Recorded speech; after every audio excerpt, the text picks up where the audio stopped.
Hai guys, selamat pagi, salam sejahtera bagi kita semua. Perkenalkan, nama saya Tarida Nainggolan, NIM 18104146225. Saya merupakan mahasiswa Prodi Ilmu Komunikasi, Fakultas Ilmu Sosial dan Ilmu Politik, Universitas Lambung Mangkurat Banjarmasin. Sebelumnya video ini dibuat untuk memenuhi tugas ujian akhir semester 6 mata kuliah Manajemen PR yang diampu oleh dosen kami, Bapak Muhammad Mutahari Ramadan, SIKOM MIKOM. Pada hari ini di sini bersama Tarida kita akan sama-sama membahas salah satu topik pemberitaan di channel YouTube Kompas TV dengan tema data pribadi bocor di media online. Pada video berita yang berjudul Geger lebih dari 100.000 data WNI bocor, ini langkah yang dilakukan Kominfo, diupload pada tanggal 22 Mei 2021. Tim Sapa Indonesia akhir pekan menghadirkan Dirjen Aplikasi dan Informatika Kemenkominfo Bapak Samuel Abrijani Pangerapan dan pakar keamanan teknologi dan informasi Bapak Alphonse Tanujaya sebagai narasumber terkait berita tersebut. Sekilas info sebelum kita masuk ke dalam pembahasan kita, kasus data pribadi bocor di media online ini berjumlah kurang lebih dari 100.000 data pengguna. Hal ini terkuak oleh Kominfo setelah melakukan pencocokan data pada hari Jumat 21 Mei 2021. Sesuai dengan analisis data Coach, terkonfirmasi sebanyak 100.002 dari klaim 1 juta data pengguna WNI berasal dari BPJS Kesehatan. Hal ini langsung diungkapkan oleh Dedi Permadi selaku juru bicara Kemenkominfo. Kebocoran ini diungkapkan digunakan untuk diperjualbelikan menggunakan aset kripto. Sampel data diduga kuat identik dengan BPJS Kesehatan berdasarkan struktur daya nomor kartu dan status pembayaran. Sementara Humas BPJS Kesehatan menyatakan akan menelusuri kebenaran hal tersebut dan selalu memastikan untuk konsisten dalam menjaga keamanan dari data pengguna. Next, sekarang kita masuk ke dalam pembahasan kita tentang video berita Geger. Lebih dari 100.000 data WNI bocor, ini langkah yang dilakukan Kominfo. Video ini diawali oleh pernyataan Bapak Samuel yang menyatakan kemungkinan kejahatan yang dilakukan pelaku pencurian data dan harapan kesadaran warga dan kesadaran pengelola penyimpan data pribadi untuk meningkatkan keamanan dari data pribadi tersebut karena perkembangan teknologi yang semakin maju yang memungkinkan kebocoran data atau kejahatan seperti ini dapat terjadi akibat sistem yang lemah atau SOP yang dilanggar.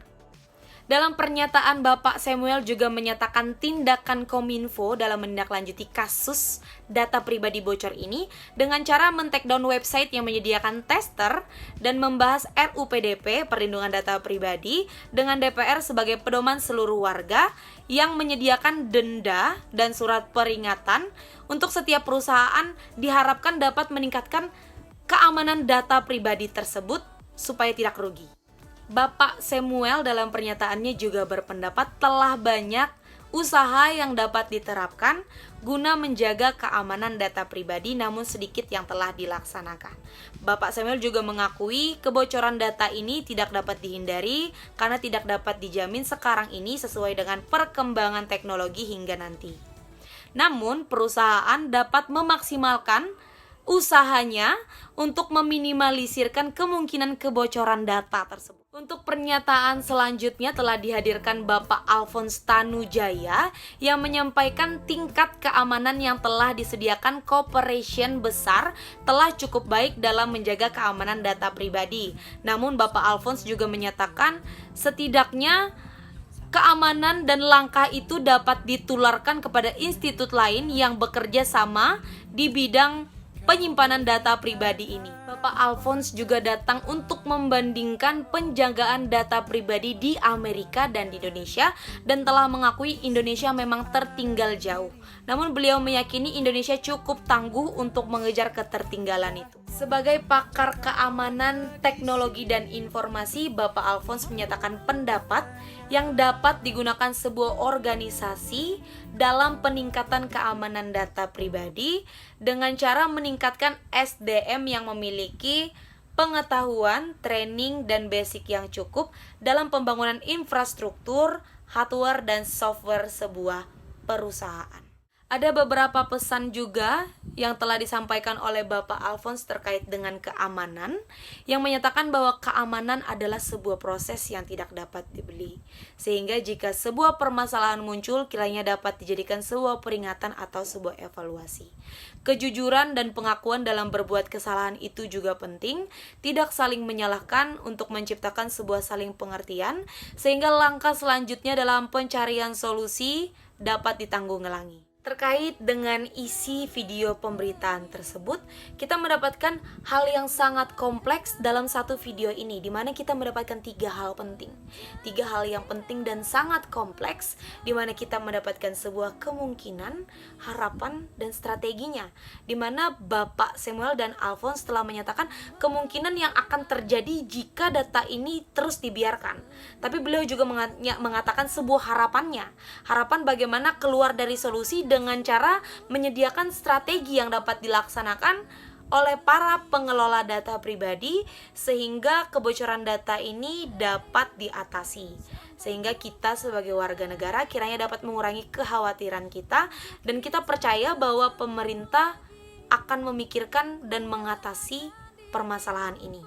Nah, setelah teman-teman bersama Tarida telah membahas terkait isi dari video pemberitaan tersebut, biarkan Tarida menyampaikan teori apa sih yang terkait dalam video ini di dalam komunikasi. Menurut pengetahuan komunikasi, video berita ini termasuk ke dalam komunikasi massa, di mana seseorang atau kelompok organisasi telah menyusun pesan dan mengirimkannya kepada halayak melalui beragam media, di mana Kompas TV melalui tim Sapa Indonesia akhir pekan menginformasikan langkah yang dilakukan Kominfo dalam tindak lanjut kebocoran data pribadi melalui YouTube, karena cakupan YouTube yang amat luas sehingga masyarakat atau halayak dapat menyaksikan sekaligus mengurangi kekhawatirannya terhadap kasus tersebut.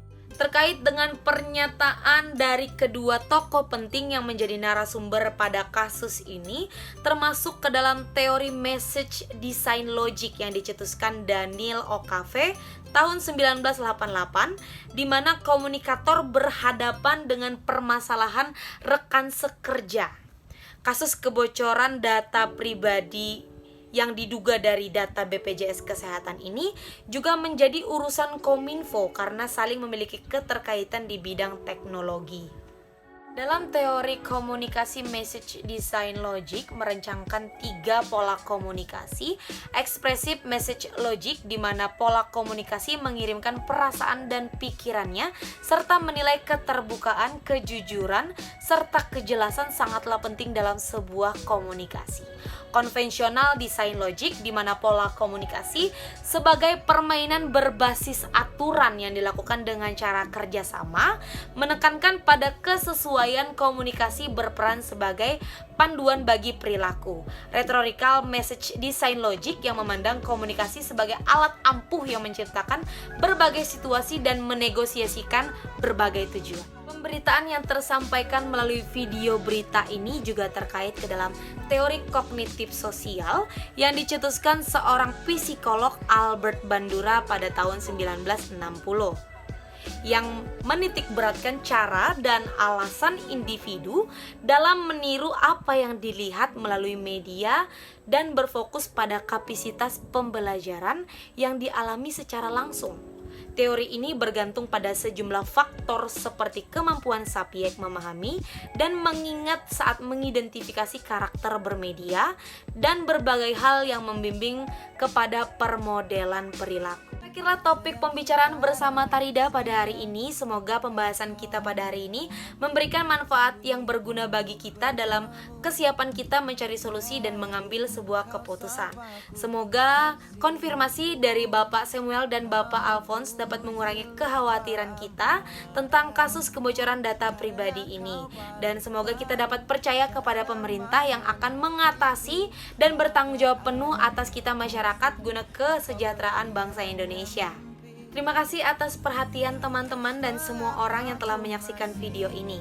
Belok kanan sampai kita di depan pintu. Jika berkenan boleh kita berjumpa di lain waktu. Selamat siang, sampai jumpa.